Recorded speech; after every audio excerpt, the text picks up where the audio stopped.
It should come as no surprise that the term gridlock was invented in New York. So news that the city will soon charge a congestion tax to sit in this brings a predictable response. It's just another way to tax the middle class. That's all it is.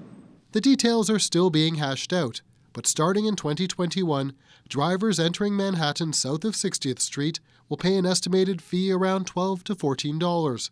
Trucks, $25. Those amounts would change based on time of day and on weekends. Yes, it's happening. A decade ago, Jeffrey Dinowitz rallied the opposition.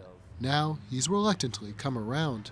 The emergency that's taking place, and it is an emergency with mass transit in New York City with our subway system, suggested that we have to bring in large amounts of revenue. Transit here is overburdened and needs critical repairs and upgrades. The congestion tax would raise up to $15 billion to fix the century-old system. We need to understand what it is, how it works. Bruce Schaller wrote New York's original congestion pricing plan 10 years ago.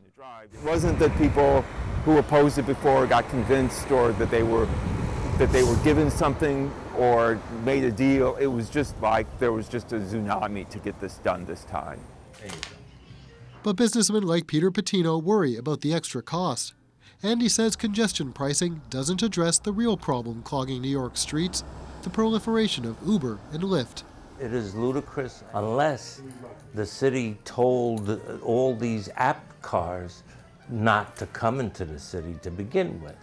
Schaller says New York has capped the number of rideshare vehicles and added a congestion surcharge. And so there's not one thing that you can do and say, well, that by itself will reduce congestion. It's this combination of things.